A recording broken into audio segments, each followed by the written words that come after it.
technology, diversity, wine, the redwoods, and everything in between. Welcome to the Northern California Bay Area, and one show takes you inside the real estate that makes it all happen. This is By the Bay.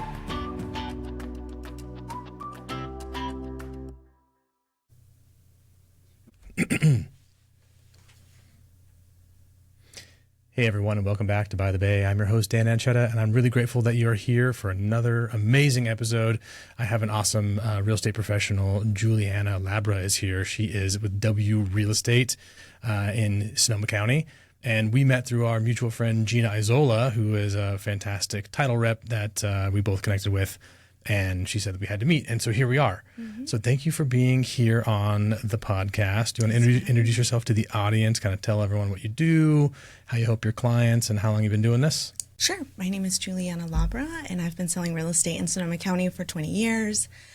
I help my clients navigate real estate, and I really pride myself on educating my clients. I do believe that my knowledge is my product. Okay. That's amazing. So you've been doing this for like 20 years, and we were talking before the show started. You started off as someone's assistant and like learned from like stuffing envelopes all the way to where you're doing now. 100%. So tell me a little bit about that. So if you're local in Sonoma County, you might know Martin Levy from back in the day. He was huge and the real estate guy. He was like everywhere. 100%. I heard someone say he was littered all over the 101 one time, and I was like, he was literally everywhere. So I did start off as being his assistant and secretary, and I worked my way up to get my license, and then I did stay working on his team for a little bit, and then I've been on my own. I've had a team and back on my own over the course of 20 years. Yeah. So tell me about that decision. So going from someone's assistant, I totally think that's a great move for someone who's like brand new to the industry, is to work for like a high producer. Someone like Martin would be incredible, just because you get to see so many deals and you can put together, you know, if you were to go on your own at the beginning, it would take you 10 years to see the number of deals and different types of transactions and nuances throughout things that you probably see in 1 year working for someone else who's like a high producer. So tell me about the decision to go from there to going independent and then building team and then undoing team. So the whole idea of going to work for another agent was learning and venturing off on my own. I just kind of like to do what I want to do when I want to do it. Sure. So I did learn a lot. I learned a lot of things I wanted to implement in my business. I learned a lot of things I didn't want to do. And then I eventually ventured off on my own. And then when I had my kids, I have a good friend in real estate who has actually been in the business as long as I have. And he traveled a lot and I had little kids. So we just organically came together, like helped each other out, worked really well together. And over the course of like maybe a couple of years of doing that, we decided like, let's just be a team. Like we work so well together. And it was recently that I think our strength at the time that we created our team kind of was the reason why things didn't really work out in the last couple of years. Our age gap was really our strength, our ability to have knowledge in different areas and serve clients in so many times and spaces in their life. Yeah. That was our strength. We were opposites, right? But I think our age gap kind of finally caught up with us. We're in different stages in life. Like the hustle's not the same when you're feeding teenagers as like when you're maybe heading towards a more simple approach in life, maybe retirement years approaching, right? So it just didn't really work out. So last year I decided to leave my brokerage then to join W where I'm at now. Got it. I don't think I had that context. So you were at a different brokerage, and then when you split the team, you decided to go and join W. Mm-hmm. Got it. Yeah. Okay. And so you recently just won like the Best of Sonoma County Reader's Choice Award. That's amazing for like that. That's now 2025 and 2026. Well, 2026, I need you to vote for me. Oh, we're still voting. Yeah. Okay. Got it. But last year I did win the award. That's awesome. So humbling. That's so cool. So cool. That's amazing because there's like, I don't know, 10,000 realtors and you got voted to be the very best one. Yeah. Nice. Congrats. Thank So you. as you are now, do you have anyone on your team? Do you have an assistant or is it just you? So it's just me. Okay. But I do have a lot of help in the background, so I don't take credit for all the things. But the one thing that I really make sure I do is I am the go-to person for my client. There's no calling an assistant to get to me. There's no like, she'll call you back. You reach me, you text me directly. That is so important to me because this is such a personal thing that we're doing. Text me at 8 o'clock if something's on your mind. You don't need to wait for business hours. I mean, we're helping people navigate such big decisions, and sometimes you just need to ask me that question so you can sleep tonight. Yeah, for sure. Do it. I was talking to a client last night, like 8:30. Yeah. It's like I got the kids to bed because we have younger kids. You have older teenagers. I have a 4, 6, and an almost 9-year-old. And I got everyone to bed, and then was like, okay, I got to catch up on my email, and then I talked to a client that needed some advice, but they have their business hours and they're not available during regular business hours because they're working their job. It's like, well, that's what we do. So and I told them like, hey, I know that you want to talk at 7. I'm in the middle of bath time and bedtime with the littles, but I can call you after. And like, great, we'll get everything settled at our house and we'll talk to you in the evening time, which is like a really great thing in our industry because, you know, then I'm also available to like go volunteer in the classroom if I want to during the day. It's a really cool balance, but I don't think that the general population understands that you work Saturday mornings, you work Sunday nights, you work evenings, you work anytime. You work when there's work. I tell people that I'm always working and never working, right? Because it's true. It's like I have the freedom to like. I went to the gym this morning at 8 o'clock where, you know, if I had a traditional job, I'd be clocking in at 8 o'clock to go work at a bank or whatever I was doing. Exactly. So just you now and... but I do want to say I have help with my 16-year-old Kai, who's amazing. Okay. I've recently hired him to help me with things that like are so simple because he just started driving. And so my clients will catch him, you know, filling the flyer box or swapping out the signs or, you know, meeting the photographers or whatever it is, like the little things that I can take off my plate. Not only is he an entrepreneur at heart, but he's money motivated. So he's like, Mom, you're going to pay me to do that? I'm on it. Yeah, Where do I go? Give me the signs. I'll go put them out. Exactly. So he does definitely get some credit. That's so cool. So it's a family business now. 100%. Well, it always has been. My poor husband's like my handyman, plumber, like everything, every time I need him. So everyone gets involved 100%. when they need to. Yeah. That's awesome. I have the same situation where I have an assistant and processor like that does stuff, but my clients will sometimes hear from her, but like 99.9% of the time, I'm the only person they ever communicate with because I don't want, if you take me out of the equation, then what value am I adding, right? If I'm just like the lead aggregator person, I'm like, hey, now that I've made contact with you, talk to this other loan officer and they're going to do the thing. That's not how I want. There's not the wrong way to run a business. That's not how I want to run mine. Same. I want it to be very much so personal. Yeah, they hired you, right? They hired me, right? And there might be other people who are pulling credit and figuring out income and doing stuff in the background, but they don't need to know that. Yeah, cool. So we are like kind of at the end of the first quarter in 2026, and you know everyone's been talking about all this inventory is going to come on, all this inventory is coming on. Are you seeing that in the marketplace right now? And kind of give me your high level overview of where you think the Sonoma County market is. So I was expecting a lot more inventory to pop on, like at least by early March, and I really haven't seen that. Different price points, of course, are going to be their own little micro markets, but I've seen a huge movement for off-market opportunities. There's a big collaboration going on with real estate agents in so many different ways where homes don't even make it on the market. Yeah, so for the average listener doesn't know what that, so what is off market? What does that mean? So it just means that if you're selling your home and I have a match for that, before you even go on the market, we may have already made a deal. So I have intent to sell, right? And I've communicated with the real estate agent and said, hey, list my house. And before the sign goes up in the front yard, they're saying, hey, I have someone who's a good match for you, and we're not even going to, like, they're going to bring you an offer, like a preemptive, before it goes on the market. Exactly. And sometimes the best offers come in at that time because buyers don't want you to go on market. They want you to take their offer. So I'll give you an example. The transaction I just closed today from that call I just got. Thank you. Before we turned on the cameras, she's like, hold on, I got to call this client. We just closed. Yeah. So that's in Petaluma.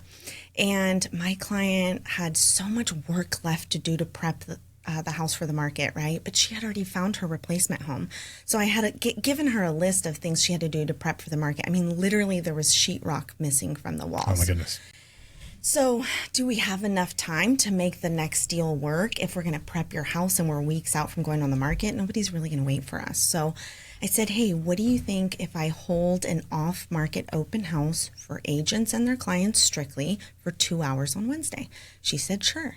I had 8 clients bring their buyers, and we had a fantastic offer come in the next day. They said, we'll take it off your hands the way it is, do nothing.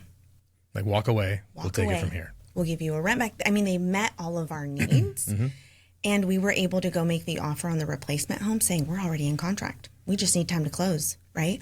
Versus, can you wait for me to market my home, hope to get an offer, give me 21 days, whatever it is, so I can hope that this works out? No, it worked out. It met her needs. Now we're able to make a great offer. She got a great offer. It's a win-win. It's circumstantial. I'm not always going to recommend this, right? She was in the position where it made total sense. Right. Like, hey, this could be a win-win for everybody. So this is a good case for why, if you're looking to buy a home in the next year or any time really, that you need to have a local real estate professional on your side. Because if you're looking by yourself, just on Zillow or on Redfin or whatever search website you're on, you're only seeing the homes that have actually made it to market. 100%. And if you're not plugged into the local agent network and like hearing about in the office what's going on and going to networking meetings, and you have a Facebook page, right, that's like people talking about their coming soons. 100%. And you can play matchmaker before the house even goes onto the market. And that's a huge advantage for a home buyer, to have an agent who's plugged into all those different networks. Right. A lot of buyers have this like, oh, I don't want to hire an agent, I'm just looking approach, but you're never going to really understand the market and be so plugged in if you think you know it all when you go on Zillow and Redfin and all those websites. Like, you only know this much. What's going on in the background is the value we bring. And you just go to work and make sure you get your check and you qualify for your loan, and let us do what we do every single day. Every day I'm on my Facebook page trying to find a match for my clients or pitching my needs. I believe there's like 1,600 agents and affiliates on this page. It's a private page, and every day I hear, oh my God, I got a match. Oh my God, I sold. All of those 8 buyers or agents with their buyers that came into my open house on this one in Petaluma, all were literally from this page. That's amazing. And there's no consumers on there, so you have to be like an agent, or, you know, I think I'm a member because I'm an affiliate and answering loan questions when they come up. I check to make sure that it's it's cool. It's cool to see, because I mostly just like to watch and see what's happening, but it's cool to see the collaboration that's happening with the agents, where they're like, hey, I have a specific buyer need, you know, West Petaluma, blah, blah, blah, blah, blah. And then all of a sudden, and people are like, they think they're getting better at not posting things that are already on the market. It's like, we already saw that one. Don't want that. We have the MLS for that. Yes, we have the MLS for that. This is not for things that are on the listing service, but it's like, hey, this is a pocket listing, or this is something that I have that's a signed listing agreement, but they don't want to sell until the summertime. Right. But that doesn't, you know, you can still play matchmaker and put a deal together, which is really, really cool. So I think, like, just to restate that, so if you're listening and you're thinking about buying a home, like, work with an agent who's super, super involved, not like a part-time agent, not like someone who's dabbling, like someone who's full-time doing this and is plugged into all these different networks, because they're going to see opportunities that you're not going to see on the internet. 100%. Yeah. It's a disservice, I think, to try to help clients when you're not plugged in. I actually just lost a client. He just contacted me off the internet, interviewed me, and was like, I want to hire you, but I also want to home shop in Napa. And I was like, I'm not well versed in Napa. Sonoma County is my hub. Right. I know the ins and outs of Sonoma County. Right. So it's a disservice to you for me to say, yeah, I'll take you to Napa. Right. And he wrote me back saying, oh my gosh, I need an agent who's going to help me home shop in both. So I'm going to go with someone else. I'm like, do it. Yeah. That's what's best for you.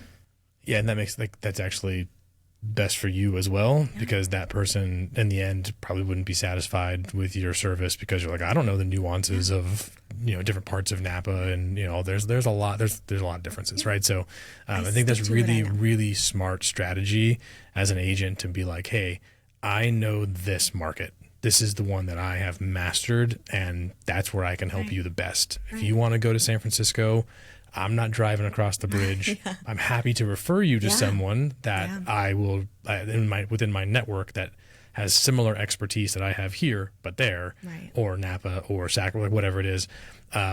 Because I think there's a lot of folks who are broadening their scope, and they're saying, well, I would like to be in Sonoma County, but I'm also open to here, and here. Right. I have a firefighter right now works in Marin, but he works 2 days a week. So he has an agent in Sonoma County, he has an agent in the East Bay, and he has an agent in Sacramento. And whoever finds him in the right house first, and he's very open with it, which is good. And he's not hiding the fact that he's looking at other places, but all these agents are like, fine, I don't want to try to sell you a house in Sacramento. No, that doesn't make sense. I know nothing about that market. Right. So. And with that said, I just closed a deal in San Diego last month. But that was a special circumstance. Okay. So. What was that? Tell me about that. A family member, she lives in San Diego, found the property and was like, Jules, I want to work with you. So just write it up for me. So you facilitated it, but you weren't out there showing properties. Well, I did fly out there to do my agent inspection duties and all that good stuff. It was awesome. I flew out of Santa Rosa straight to San Diego. I was there for 24 hours, did all the things, celebrated, and flew right back. It was pretty easy. Wonderful. Yeah, but that's like a fun. different circumstance. That's a one-off. We're licensed by the sure. state, so we technically could do that, but I just don't think it's a disservice. Yeah, truly. I'm licensed in multiple states, and I do business kind of all over. But I think I add the most value for clients who are local because similar to what you're experiencing in your office, like, hey, here's what I have coming off market, or your Facebook group. We do that here within our team.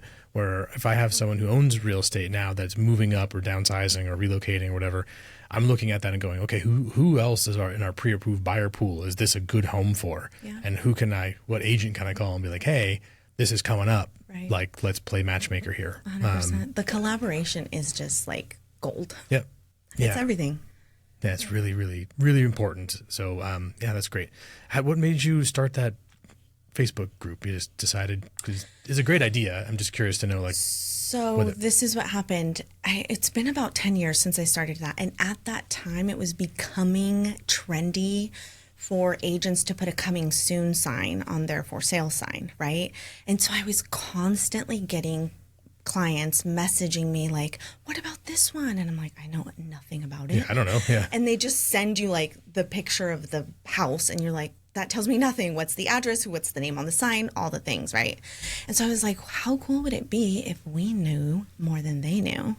And if we just collaborated, right? It just brings so much value to us. And in an era where everything could be online, it's not, right? So it just grew over time, and it's just become so powerful. But that was the idea behind it.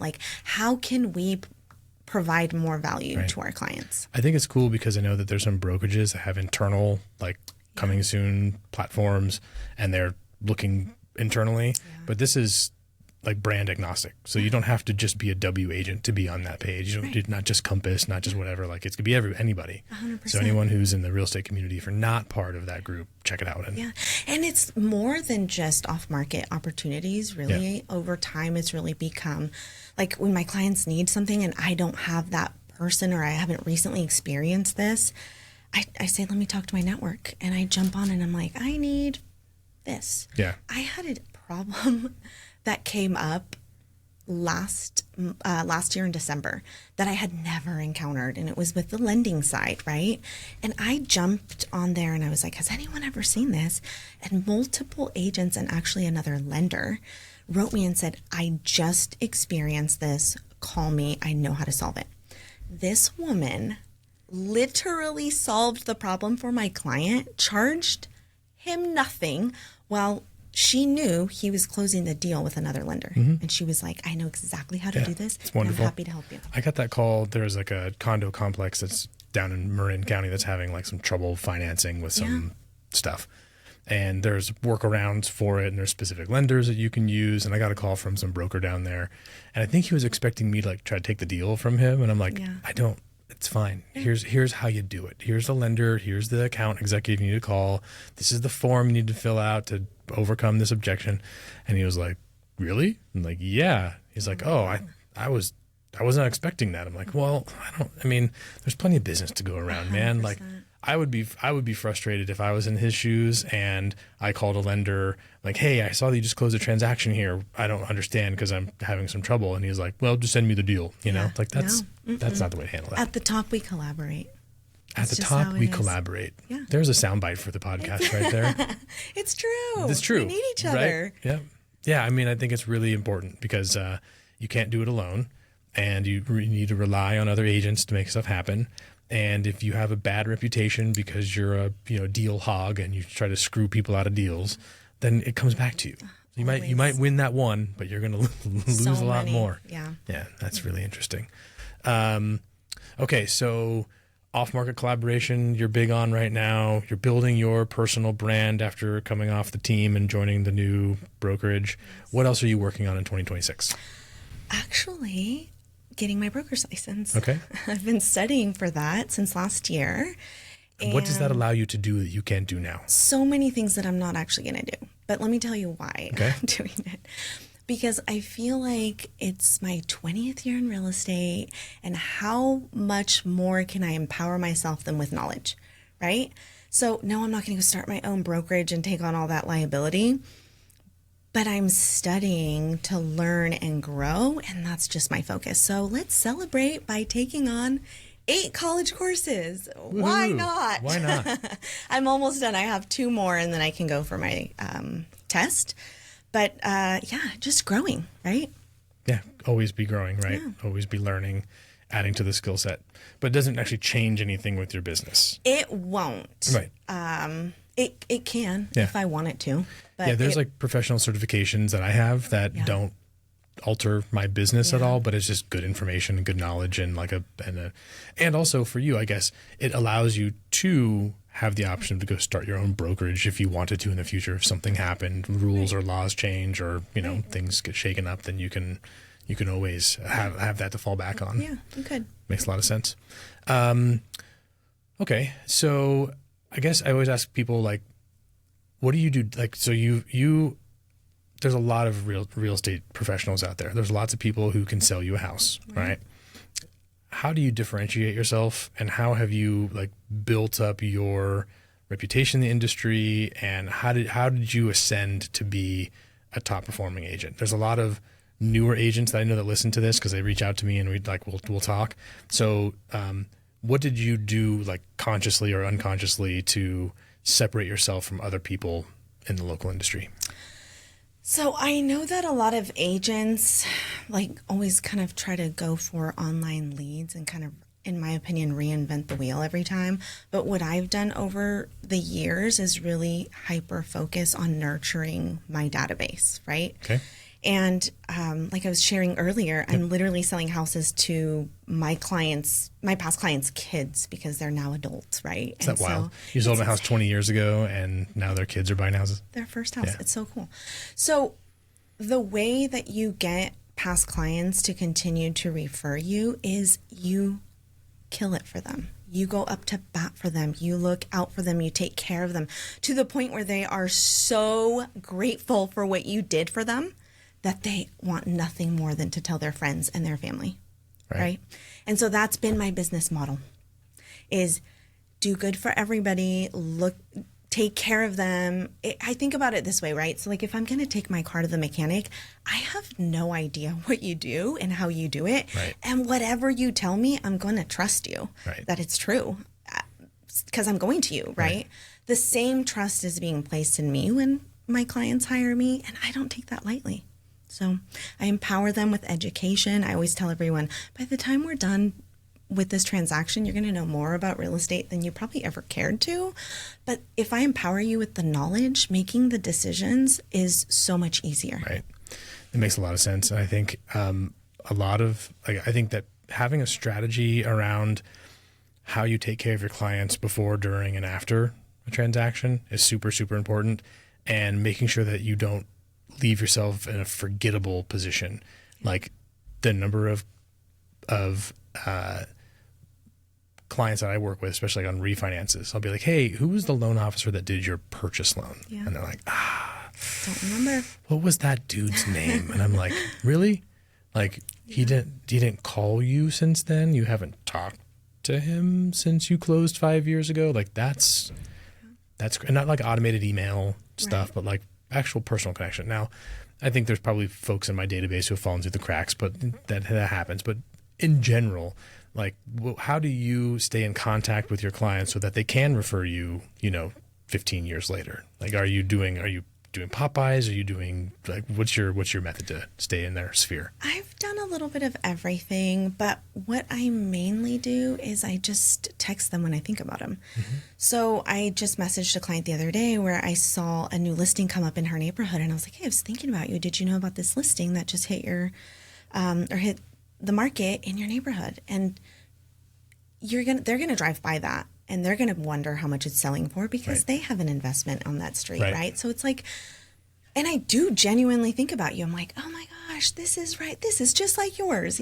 So I just kind of like, as I think about it, I don't make it this like every Tuesday for 2 hours I'm calling my past clients because everything I do just has to be authentic and it has to just come, right? So it's like, if I see something in your neighborhood, if I think about you, if I see that you're going through something, if I just think like, oh, I wonder how that surgery went for you that we just talked about last month before we closed. Because when you're in a transaction with someone, you talk almost every day and then boom, right? But you shared special moments with me. So it's like, if I'm thinking about you, if I remember about this, if I'm praying about you for something, I'm going to follow up because you're genuinely in my mind and my heart.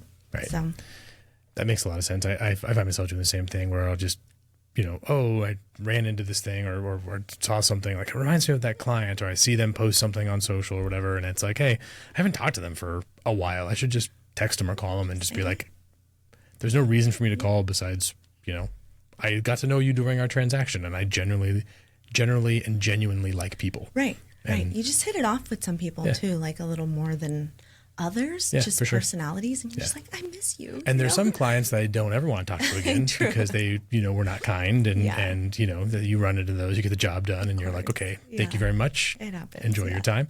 Not too many of those. Been more selective. Thank God. Yes, but there definitely are some of those. All right, so what do you think is going to happen for the rest of the year here locally? Like local economic stuff, price points, acceleration, trends that we need to be looking out for. Give me your crystal ball of what happens for the rest of 2026. Crystal ball. We can't predict absolutely anything, but what I'm seeing with my clients is most buyers are still absolutely moving forward with their plans. Interest rates did creep up, so they may be adjusting here and there, but they're not stopping the home search. There is not enough inventory on the market, so I think we're always going to have enough buyers until that changes.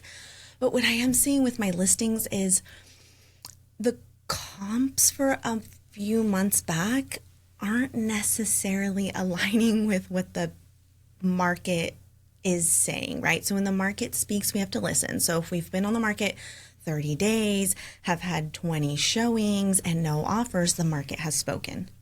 Right? So you have to listen. And I think that's going to be a trend forever, not only just for the rest of the year, but how are buyers reacting to what's going on out here and what it's going to take for them to make the move on your house. It's going to take some tweaking and adjusting as we go. So we have to always be listening, because I have seen, and I've actually made these offers where my clients are like, yeah, I'll take it for this price. And if you give me this credit, and if you do that, right? So it's like, what is the buyer sentiment out there? What is it going to take? Right. Because ultimately they want to buy and you want to move.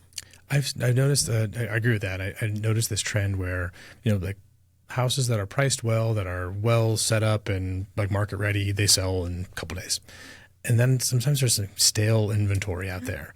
And it's surprising to me because I have a huge stack of pre-approved buyers out there that are either seriously shopping or kind of casually shopping, and there's a mix of those. But I'm like, what's going on with this property? If it's been on the market for 90 days, like no one came in and said, well, I don't like it for that price, but I'll buy it for this price, and they made a deal, or they just, is the seller just set in those examples? Like they're just like, I'm not taking less than 900,000, for example, and the market's like, it's worth 800. Is that what's happening there, or what's your analysis? So there is no one thing happening. You have to remember that we're dealing with people and circumstances in life, right? So I'll give you an example. I have a listing that's been sitting for a little bit, and we've had many requests for buyers to come through. And my sellers have pets on the property that they can't get out because they're working and we need someone here for the pets. So it's like, we haven't been able to get these people in, right? Sometimes there's health issues with the family. Sometimes there's so many reasons.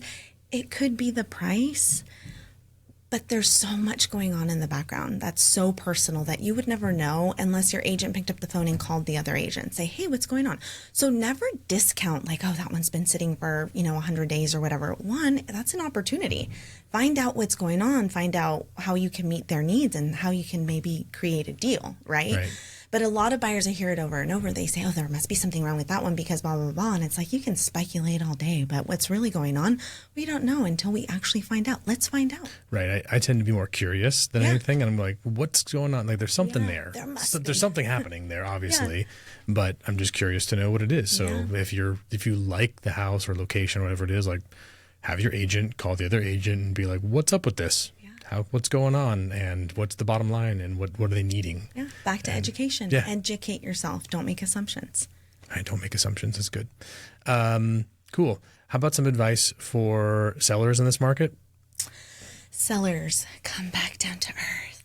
Okay. Understand what's going on. Understand that buyers may have reservations right now. There's a lot going on in our world that makes them think twice. Is this the best time, right? So price your home attractively. Price it. It's two things that get buyers through the door. It's going to be your price and it's going to be your photos. The rest your house has to do. When they walk through the door, now it's what you did in here, the feeling they get, that's going to make them have the next move. The online presence is going to get them to schedule the appointment, right? But you really have to blow them away when they actually walk through the door. Exactly. So buyers nowadays really want move-in ready. And because interest rates are so high, they're taking on these huge mortgages and they're like, I can't afford to do anything else once I'm in. So go the extra mile. Do the little details that really make the buyer feel like I can move in here and do nothing. So that's my advice for sellers. Be very realistic in your asking price. Have solid comparables. Right. And more than looking back, because that's what comps are, you got to be looking forward every single time you list a property. That makes sense. I think we're getting a bit of a mixed message in a way from what we're hearing about, hey, there's so much buyer demand, which means it should be a seller's market and they should be able to name their price and everyone's going to come flocking to it and throw themselves at it and make it happen. But I'm noticing the buyer trends are they're being more selective. 100%. That they're like, we don't have to buy. This is a privilege to buy. Yeah. We want to buy. We want to be in the home ownership class. That's great, but we're not going to throw money at it and just bid up. They are not. We had a situation this week for a condo here in town, like a townhome style, and it was like multiple counter, multiple this, multiple that, and finally our client was like, I don't like the house that much. I'm good. Yeah, I'm good. Yeah. Like at this price point, I can be choosy and I can go look other places and I don't need to buy. And this is more stress than anything. And in a way, the strategy of the multiple counter thing like kind of backfired because it kicked out one of the buyers. And I don't think they really, if they would have done like a single counter back, they probably would have done better. But anyway, that's I'm some nuance. home shopping right now with my family. I'm not afraid of this market at all, but I am being selective. I'm like, I like my house and I will move and I'm ready to move. Yeah. But the house just has to really fit. Check off all the... There's this great Facebook page that you can go to see off-market listings. Let me call my agent.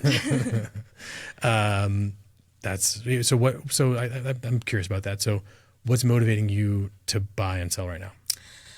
Well, my family needs. They're just at the top, right? So whatever noise is happening in the market, I don't really care. I don't care about what's happening outside of my family bubble. And if you think about it, a lot of buyers are moving because of their personal needs first. Right. They're taking everything else into consideration, but the real reason it's personal, right? So my kids are getting older. I want a little bit more space. I applied for a loan and I qualify. So why the heck would I not? My numbers work.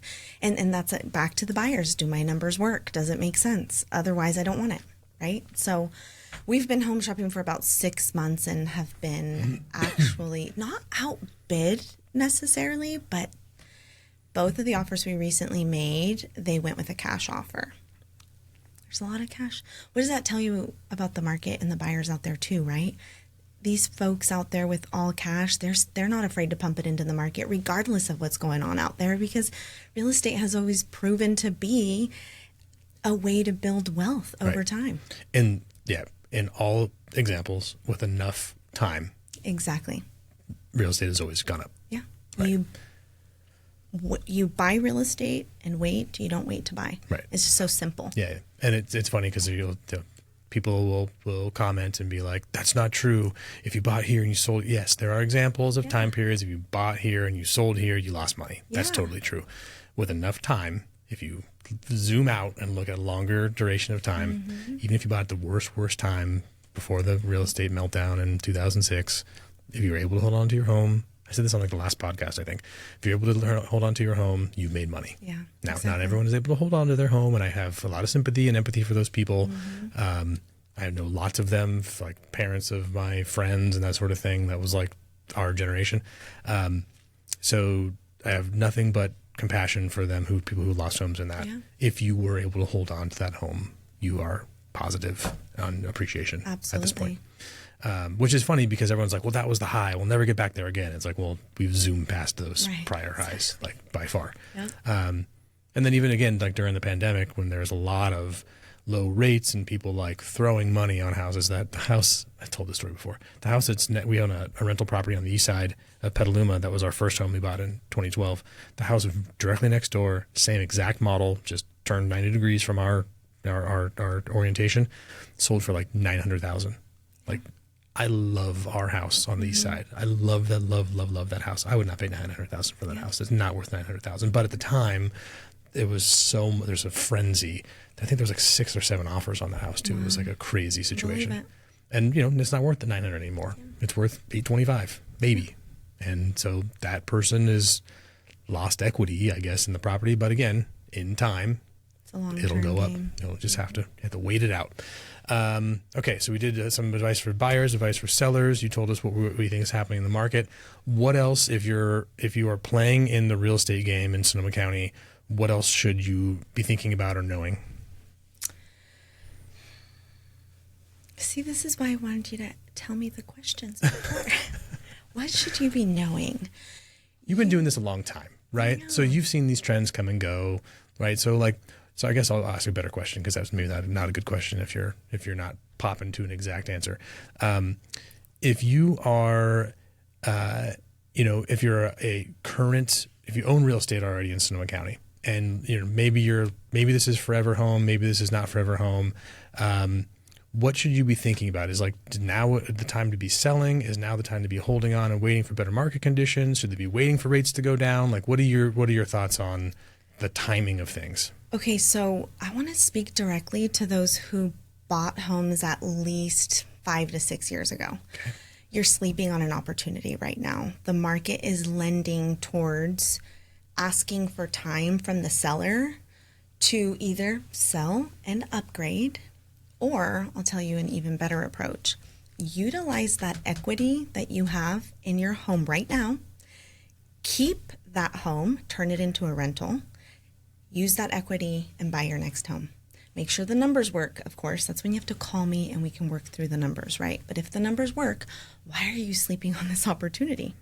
Rent this home out, buy the next house, and start building wealth through real estate, right? The equity you have could be gone tomorrow. It did nothing for you. But if you put that to work right now, buy your next home.